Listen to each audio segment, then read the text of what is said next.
नमस्कार दोस्तों, स्वागत है सरकारी परीक्षा के इस YouTube चैनल पर, जहां हम रोज की तरह आपके सामने आज भी कुछ डेली करंट अफेयर से रिलेटेड कुछ इंपॉर्टेंट MCQs प्रेजेंट करने वाले हैं। तो दोस्तों, हम यहां पे इंपॉर्टेंट MCQs के साथ कुछ ऐसे स्टैटिक जीके की इंफॉर्मेशन भी शेयर करते हैं जो आपके आने वाले एग्जाम्स में काफ़ी ज़्यादा वो हेल्पफुल हो सकते हैं। तो वीडियो को लास्ट तक देखें, अंत तक देखें और कोशिश ज़रूर करें कि मैं जो आपको यहाँ पे इंफॉर्मेशन प्रोवाइड कर रहा हूँ आप उसकी एक शॉर्ट नोट बनाते चले, ताकि आपके आने वाले जो भी एग्ज़ाम्स हो उसमें वो अच्छा मार्क्स गेन करने में काफ़ी ज़्यादा हेल्पफुल हो सके। तो दोस्तों, वीडियो को बिना देर किए आगे बढ़ाते हैं और देखते हैं हमारे डेली करंट अफेयर से रिलेटेड कुछ important MCQs। So our first question is, which of the following railway station has been renamed as Ekta Nagar railway station by Indian railway? भारतीय रेलवे द्वारा निम्नलिखित में से किस रेलवे स्टेशन का नाम बदलकर एकता नगर रेलवे स्टेशन कर दिया गया है? हमारे ऑप्शन है, option A Habibganj railway station, option B Oshiwara railway station, option C Manduadih, option C Manduadih railway station, option D Kevadia railway station. जी हाँ दोस्तों, तो सबसे पहले हम अपना राइट आंसर जानते हैं और हमारा राइट आंसर है डी। जी हाँ, केवड़िया रेलवे स्टेशन का नाम बदलकर हाल ही में अभी एकता नगर रेलवे स्टेशन कर दिया गया है। ये रेलवे स्टेशन कहाँ पे है? ये गुजरात के, कहाँ पे? ये गुजरात के नर्मदा जिले में। कहाँ? नर्मदा डिस्ट्रिक्ट में ये वडोदरा डिवीजन आता है। उस डिवीजन में ये रेलवे स्टेशन है जिसका हाल ही में नाम बदलकर एकता नगर रेलवे स्टेशन कर दिया गया है। ठीक है दोस्तों, तो अगर रेलवे स्टेशन का नाम बदलता है तो साथ ही साथ उसके स्टेशन कोड भी बदलते हैं। तो इस तरह इस अब रेलवे स्टेशन का जो नया कोड होगा वो कोड होगा EKNR, Ekta Nagar railway station. ठीक है दोस्तों, आप इस रेलवे स्टेशन का नाम जरूर याद रखें क्योंकि काफ़ी ज़्यादा रेलवे स्टेशन के नाम बदले जा रहे हैं, पुनः उनका जो नाम जो है वो चेंज हो रहा है, तो ध्यान दें। अगर हम यहाँ पे ऑप्शन को देखते हैं तो आपको शायद ये ध्यान में आ जाएगा कि बहुत सारे रेलवे स्टेशन का पिछले साल जो है वो नाम चेंज किया गया है। जैसे हबीबगंज रेलवे स्टेशन, तो हबीबगंज रेलवे स्टेशन जो है वो कहाँ था, कहाँ है? भोपाल में। पहले इस रेलवे स्टेशन को हबीबगंज रेलवे स्टेशन के नाम से जाना जाता था, अब उसका नया नाम है रानी कमलापति रेलवे स्टेशन। ठीक है दोस्तों, अब ओशिवारा रेलवे स्टेशन, ये रेलवे स्टेशन कहाँ है? ये महाराष्ट्र में है। कहाँ है? महाराष्ट्र में है। इसका नाम बदलकर कर दिया गया राम मंदिर रेलवे स्टेशन, राम मंदिर रेलवे स्टेशन, और इसका नाम बदल के कर दिया गया है रानी कमलापति रेलवे स्टेशन। ठीक है दोस्तों, और मंडुआडीह रेलवे स्टेशन का नाम बदलकर कर दिया गया है बनारस रेलवे स्टेशन। तो भारतीय रेलवे द्वारा कई सारे रेलवे जो स्टेशन के हैं वो नाम बदले जा रहे हैं, तो इससे कुछ इंपॉर्टेंट आपके क्वेश्चन बन सकते हैं आने वाले एग्जाम्स में। तो कृपया करके जितने भी रेलवे स्टेशन के नाम बदले जा रहे हैं आप उसकी एक लिस्ट बनाते चले और उसको अच्छे से वो रिवाइज करते चले। ठीक है दोस्तों, देखते हैं हमारा next question. Our next question is, in which state has the Prime Minister Narendra Modi recently announced the opening of 11 new government medical colleges? प्रधानमंत्री नरेंद्र मोदी ने हाल ही में किस राज्य में 11 नए सरकारी मेडिकल कॉलेजों के उद्घाटन की घोषणा की है? हमारे ऑप्शन है A Punjab, option B Tamil Nadu, option C Uttar Pradesh, option D Manipur. जी हाँ दोस्तों, सबसे पहले हम अपना राइट आंसर जानते हैं। हमारा राइट आंसर है तमिलनाडु। जी हाँ, तमिलनाडु में हाल ही में प्रधानमंत्री नरेंद्र मोदी ने 11 नए सरकारी मेडिकल कॉलेज की उद्घाटन की घोषणा की है। ठीक है, और ये जो मेडिकल कॉलेज जो बनाए जा रहे हैं वो एक स्कीम के तहत बनाए जा रहे हैं जिसे हम बोलते हैं सेंट्रली स्पॉन्सर्ड स्कीम।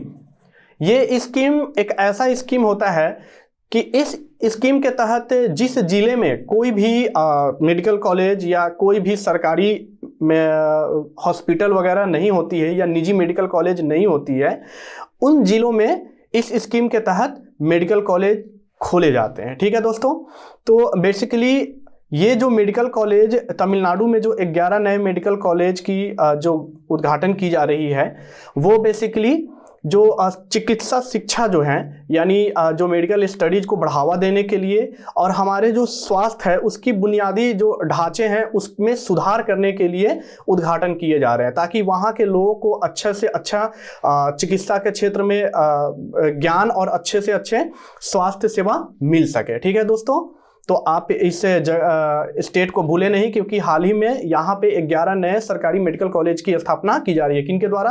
प्रधानमंत्री नरेंद्र मोदी द्वारा। ठीक है दोस्तों, आगे बढ़ते हैं, देखते हैं हमारा next question. So next question is who has been named ICC player of the month for December 2021। दिसंबर 2021 के लिए ICC player of the month किसे चुना गया है? हमारे जो ऑप्शन है, option A Mayank Agarwal, option B Mitchell Starc, option C Shubman Gill, option D Ajaz Patel. तो सबसे पहले हम अपना राइट आंसर जानते हैं। हमारा राइट आंसर है एजाज पटेल। जी हाँ, एजाज पटेल को दिसंबर मंथ के लिए ICC player of the month घोषित किया गया है, यानी चुना गया है। एजाज पटेल वही खिलाड़ी है जिन्होंने हाल ही में मुंबई में हुए एक टेस्ट मैच के एक पारी में 10 विकेट लिए थे। जी हाँ, इनके इसी परफॉर्मेंस के लिए इन्हें दिसंबर महीने का ICC player of the month घोषित किया गया है। ठीक है दोस्तों, और अगर हम बात करें कि इसमें नॉमिनेशन के तौर पे किन किन खिलाड़ियों के नाम भेजे गए थे, तो मयंक अग्रवाल के भी नाम भेजे गए थे, मिशेल स्टार्क के भी नाम भेजे गए थे और एजाज पटेल के नाम भेजे गए थे। ये तीनों खिलाड़ियों के नाम जो है ICC player of the month के नॉमिनेशन में भेजे गए थे, लेकिन एजाज पटेल के परफॉर्मेंस को आंकड़ा लगाते हुए, परफॉर्मेंस को देखते हुए इन्हें महीना दिसंबर मंथ के ICC player of the month नामित किया गया है, यानी चुना गया है। ठीक है दोस्तों, तो आप इस खिलाड़ी को भूले नहीं। ठीक है दोस्तों, आगे बढ़ते हैं, देखते हैं हमारा नेक्स्ट क्वेश्चन। और next question is Who has won the men's singles tennis title in the Melbourne Somerset Trophy 2022? Melbourne Somerset trophy 2022 में पुरुष एकल टेनिस का खिताब किसने जीता है? हमारे जो ऑप्शन है, option A Rafael Nadal, option B Maxime Cressy, option C Roger Federer, option D Novak जोकोविच। सबसे पहले हम अपना राइट आंसर जानते हैं। हमारा राइट आंसर है राफेल नडाल। जी हाँ, राफेल नडाल ने हाल ही में मेलबर्न समरसेट ट्रॉफी में इन्होंने पुरुष कैटेगरी में, यानी मेंस कैटेगरी में इन्होंने इस टेनिस का खिताब अपने नाम किया है। ठीक है, इस तरह राफेल नडाल का ये 89th ATP टाइटल उनके नाम ये हुआ है। ठीक है, इन्होंने अपने नाम 89th ATP टाइटल इस जीत के साथ उन्होंने अपने नाम कर लिया है। अगर हम यहाँ पे पुरुष कैटेगरी की बात कर रहे हैं तो राफेल नडाल ने इस मेलबर्न समरसेट ट्रॉफी 2022 में खिताब जीता है। अगर हम वोमेंस की कैटेगरी की बात करें, वोमेंस में, तो सिमोना हेलेप ने रशियन खिलाड़ी को हराकर इस ट्रॉफी का खिताब जीता है। किस? वोमेंस कैटेगरी में। ठीक है दोस्तों, तो इस चीज को याद जरूर रखें। अगर हम बाकी की ऑप्शन को देख लेते हैं तो राफेल नडाल ने इसमें मैक्सिमे क्रेसी को हराकर इस टेनिस का खिताब जीता है, और रोजर फेडरर और नोवाक जोकोविच, जो कि वर्ल्ड फेमस टेनिस प्लेयर रह चुके हैं, यानी है, जो कि वर्ल्ड फेमस टेनिस प्लेयर है। ठीक है दोस्तों, आगे बढ़ते हैं, देखते हैं हमारा next question. So next question is who has been appointed as the new chief secretary of Goa. Goa के नए मुख्य सचिव के रूप में किसे नियुक्त किया गया है? हमारे ऑप्शन है, option A Parimal Rai, option B Puneet Kumar Goyal, option C Pankaj Kumar, option D Vijay Vardhan. तो सबसे पहले हम अपना राइट आंसर जानते हैं। हमारा राइट आंसर है ऑप्शन बी पुनीत कुमार गोयल। जी हाँ, पुनीत कुमार गोयल को हाल ही में गोवा के मुख्य सचिव के रूप में नियुक्त किया गया है। ठीक है दोस्तों, इनकी जो नियुक्ति की गई है वो परिमल राय के जगह पे की गई है, और जो ये कार्यकाल जो अपना संभालेंगे वो 2 फरवरी से ये अपने कार्यकाल को संभालेंगे। इसका मतलब ये है कि इनकी जो अपॉइंटमेंट होगी वो इफेक्टेड होगी वो 2 फरवरी से होगी। ठीक है दोस्तों, अगर हम बात यहाँ पे मुख्य सचिव की करते हैं, यानी चीफ सेक्रेटरी की कर रहे हैं, तो जो चीफ सेक्रेटरी होते हैं वो किसी भी स्टेट गवर्नमेंट के जो एडमिनिस्ट्रेटिव डिपार्टमेंट होता है उसका ये हेड होते हैं। ठीक है, अगर हम चीफ सेक्रेटरी को थोड़ा और डिटेल में जानते हैं तो बात करते हैं तो देखते हैं कि जो चीफ सेक्रेटरी होते हैं वो किसी भी राज्य के मुख्यमंत्री के लिए एक सलाहकार के रूप में काम करते हैं। अगर किसी राज्य के प्रशासनिक जो भी मुद्दे होते हैं उनके लिए वो एक मुख्यमंत्री के सलाहकार के रूप में कार्य करते हैं। तो उसी पद पे पुनीत कुमार गोयल को गोवा के मुख्य सचिव के रूप में नियुक्त किया गया है। ठीक है दोस्तों, अगर हम बाकी की ऑप्शन की बात कर ले, पंकज कुमार और विजय वर्धन, तो पंकज कुमार जो हैं ये चीफ सेक्रेटरी गुजरात के हैं। कहाँ के हैं? गुजरात के हैं। और अगर हम विजय वर्धन की बात कर ले तो ये हरियाणा के चीफ सेक्रेटरी है। तो आपको यहाँ पे 3 चीफ सेक्रेटरी दिख रहे हैं। दोस्तों इस क्वेश्चन और जितने भी इंफॉर्मेशन है उसको नोट करते चले, क्योंकि ये काफ़ी ज़्यादा इंपॉर्टेंट है कि हाल ही में गोवा के चीफ सेक्रेटरी पुनीत कुमार गोयल को नियुक्त किया गया है। और अगर हम स्टैटिक की बात कर ले, यहाँ पे देख लेते हैं कि गुजरात के कौन है तो पंकज कुमार और हरियाणा के कौन है तो विजय वर्धन। ठीक है दोस्तों, तो इस इंफॉर्मेशन को एक बार अच्छे से रिवाइज जरूर कर ले, आपके आने वाले एग्जाम्स में काफ़ी ज़्यादा हेल्पफुल हो सकते हैं। आगे बढ़ते हैं, देखते हैं हमारा नेक्स्ट क्वेश्चन। और next question is famous Kannada poet doctor Chandrashekhar Patil had passed away recently, by which surname was he famous among the people. प्रसिद्ध कन्नड़ कवि डॉक्टर चंद्रशेखर पाटिल का हाल ही में निधन हो गया है। वह किस उपनाम से लोगों के बीच मशहूर थे? हमारे जो ऑप्शन है, option A Champa, option B Gokak, option C Prabhu, option D Pampa. तो सबसे पहले हम अपना राइट आंसर जानते हैं और देखते हैं हमारा राइट आंसर क्या है। हमारा राइट आंसर है ए चंपा। जी हाँ, हाल ही में कन्नड़ कवि डॉक्टर चंद्रशेखर पाटिल का वो देहांत हो गया है। उन्हें लोगों के बीच वो चंपा नाम से काफ़ी ज़्यादा प्रचलित थे। ठीक है दोस्तों अगर हम इस कवि की व्याख्या करें तो ये एक ऐसे कवि थे जिन्होंने कई सारे सोशल और लिटरेरी मूवमेंट को लीड किया था। ठीक है, और ये चर्चा में तब आए थे जब इन्होंने कर्नाटक सरकार के द्वारा जो हाईएस्ट लिटरेरी ऑनर होता है यानी पंपा अवार्ड, क्या नाम है? पंपा अवार्ड, ये कर्नाटक गवर्नमेंट के द्वारा हाईएस्ट लिटरेरी ऑनर है। इसको इन्होंने किसी कारणवश रिटर्न कर दिया था। ठीक है, तो हाल ही में उसी कवि का डॉक्टर चंद्रशेखर पाटिल का निधन हो गया है। ठीक है दोस्तों, आगे बढ़ते हैं, देखते हैं हमारा next question. Our next question is which is the first city in India to start the water metro project. जल मेट्रो परियोजना शुरू करने वाला भारत का पहला शहर कौन है?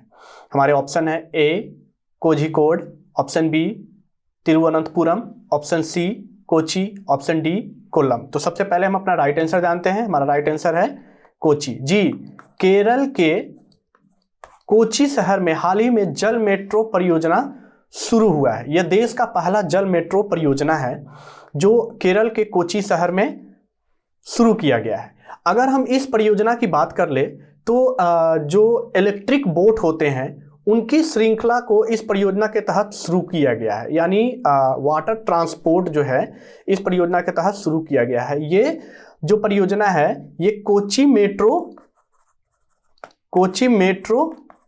परियोजना के तहत शुरू किया गया है। और अगर हम कोची मेट्रो की बात कर ले, जो कोची मेट्रो परियोजना देश का पहला ऐसा परियोजना है जो रेल, जो जल तथा रोड, ये सभी तीनों जगह पे जो है वो सुविधाएं उपलब्ध कराती है। ठीक है, और ये जो बेसिकली जो परियोजना शुरू की गई है ये जो केरल से सटे जितने भी आइलैंड हैं उनमें लोगों का जो वाटर के थ्रू आवाजाही के लिए यह परियोजना की शुरुआत की गई है। साथ ही साथ इससे हमें हमारे इन्वायरमेंट को और वहाँ के राज्य को एक और फ़ायदा हो रहा है कि वहाँ के जो लोगों की जो भीड़ भाड़ है जो ट्रांसपोर्ट में वो धीरे धीरे कम होगी। साथ ही इन्वायरमेंट को नुकसान भी कम पहुँचेगा, क्योंकि जितने भी इलेक्ट्रिक बोट चलाए जा रहे हैं वो बैटरी ऑपरेटेड बोट है जो कि इन्वायरमेंट में पॉल्यूशन नहीं फैलाएगा। ठीक है दोस्तों, तो इस क्वेश्चन को भूले नहीं कि भारत का पहला शहर कौन है जिसने हाल ही में जल मेट्रो परियोजना की शुरुआत की है, तो वो है केरल के कोची शहर। ठीक है दोस्तों, आगे बढ़ते हैं, देखते हैं हमारा नेक्स्ट क्वेश्चन। और next question is in which of the following state the national health mission has launch the project निरामय। निम्नलिखित में से किस राज्य में राष्ट्रीय स्वास्थ्य मिशन ने निरामय परियोजना शुरू की है? हमारे ऑप्शन है, option A Orissa, option B Assam, option C Arunachal Pradesh, option D Uttar Pradesh. सबसे पहले हम अपना राइट आंसर जानते हैं। हमारा राइट आंसर है ऑप्शन बी असम। जी, असम राज्य में राष्ट्रीय स्वास्थ्य मिशन ने निरामय परियोजना की शुरुआत की है। और जो ये परियोजना की राष्ट्रीय स्वास्थ्य मिशन यानी नेशनल हेल्थ मिशन ने जो शुरुआत की है वो इन्होंने सिस्को और पीरामल स्वास्थ्य के साथ कोलैबोरेशन करके इस परियोजना की असम राज्य में शुरुआत की है। बेसिकली ये जो परियोजना की शुरुआत की गई है ये असम राज्य के जो स्वास्थ्य के जो ढांचे हैं उनके रीढ़ को मजबूत करने के लिए की गई है, यानी जो हेल्थ सेक्टर को मजबूत करने के लिए इस परियोजना की शुरुआत की गई है। लोगों को अपने स्वास्थ्य में उपचार के लिए ये योजना की शुरुआत की गई है ताकि उनके स्वास्थ्य के उपचार में काफ़ी ज़्यादा हेल्पफुल हो सके, काफ़ी ज़्यादा सुविधा हो सके, उन्हें किसी भी उपचार के लिए अपने राज्य से दूसरे राज्य में या केंद्र राज्य जो केंद्र शासित प्रदेश है जैसे दिल्ली जैसे शहरों में उन्हें ना जाना पड़े। तो उसी को मद्देनजर रखते हुए राष्ट्रीय स्वास्थ्य मिशन ने असम राज्य में निरामय परियोजना की शुरुआत की है। ठीक है दोस्तों, आगे बढ़ते हैं, देखते हैं हमारा next question. Our next question is, in which country a new variant of COVID-19 deltacron has been detected? किस देश में कोविड-19 के एक नए स्वरूप डेल्टा क्रॉन का पता लगाया गया है? हमारे ऑप्शन है, option A South Africa, option B चीन, option C Cyprus, option D Japan. जी हाँ, सबसे पहले हम अपना राइट आंसर जानते हैं। हमारा राइट आंसर है साइप्रस। जी, साइप्रस देश में हाल ही में कोविड-19 का जो नया वेरिएंट है डेल्टा क्रॉन उसका पता लगाया गया है। इसके अभी वहाँ पे 25 केस सामने आए हैं और 25 केस में जितने लोग हॉस्पिटलाइज्ड हुए हैं उनमें देखा गया है कि जो इसकी म्यूटेशन की जो फ्रीक्वेंसी है वो हॉस्पिटलाइज्ड वाले पेशेंट में काफ़ी ज़्यादा है। तो दोस्तों, और डेल्टा क्रॉन जो नाम है ये ओमिक्रॉन प्लस डेल्टा ये दोनों वेरिएंट को मिलाकर ये नाम दिया गया क्योंकि जो पेशेंट हॉस्पिटलाइज्ड हुए हैं उनमें पाया गया है कि ओमिक्रॉन के वेरिएंट और डेल्टा के वेरिएंट भी मौजूद थे। तो उनको मिलाकर वहाँ की जो यूनिवर्सिटी वायरोलॉजी यूनिवर्सिटी है साइप्रस की, उसकी वहाँ की रिसर्च टीम ने उसको मिलाकर एक नया नाम दिया है। उसका नाम है डेल्टा क्रॉन। दोस्तों, दिन प्रतिदिन कोरोना महामारी तेज़ी से अपना पांव पसार रहा है और धीरे धीरे वो कई सारे लोगों को, कई सारे हस्तियों को अपने चपेट में ले रहा है। तो आप अब अपना स्वास्थ्य का ध्यान रखें और कोशिश करें कि घर से बाहर ना निकले ताकि आप भी स्वस्थ रहें और हम भी आपके लिए अच्छे अच्छे इन्फॉर्मेशन आपको देते रहें ताकि आप घर बैठकर अब अपने एग्जाम्स की तैयारी करते रहें। ठीक है दोस्तों, आगे बढ़ते हैं, देखते हैं हमारा next question. Our next question is, Dash will be the third place where the world biggest khadi flag will be hosted. Dash तीसरा स्थान होगा जहां दुनिया का सबसे बड़ा खादी का झंडा फहराया जाएगा। हमारे ऑप्शन है, option A Leh, option B Mumbai, option C Jaisalmer, option D Delhi. सबसे पहले हम अपना राइट आंसर जानते हैं। हमारा राइट आंसर है ऑप्शन सी जैसलमेर। जी हाँ, जैसलमेर तीसरा जगह होगा जहां दुनिया का सबसे बड़ा खादी का झंडा फहराया जाने वाला है। और ये कब फहराया जाने वाला है? ये 15 जैन यानी ये आर्मी डे के दिन ये झंडे को जैसलमेर के एक हाईएस्ट जो माउंटेन के जो टॉप है वहां पे इसको फहराया जाएगा। ठीक है, और ये तीसरा स्थान है जिसे दुनिया का सबसे बड़ा खादी का झंडा फहराया जा रहा है। तो बात कर लेते हैं पहला और दूसरा का। तो पहला की बात कर लेते हैं तो लेह में कब फहराया गया था? 2 अक्टूबर को, 2 अक्टूबर 2021 को लेह में ये झंडा फहराया गया था। उसके बाद जो है वो मुंबई में कब? 4 दिसंबर को इंडियन नेवी डे के दिन और ये गांधी जयंती के दिन फहराया गया था और ये इंडियन नेवी डे के दिन इसे मुंबई में फहराया गया था। ठीक है, और जैसलमेर तीसरा जगह होगा जहां पे 15 जनवरी को इंडियन आर्मी डे के दिन ये झंडा फहराया जाएगा।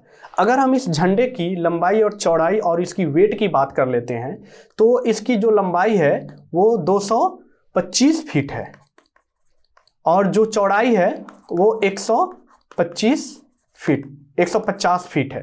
ठीक है दोस्तों, अगर हम इसकी वेट की बात कर ले तो ये 1000 किलो का ये झंडा है।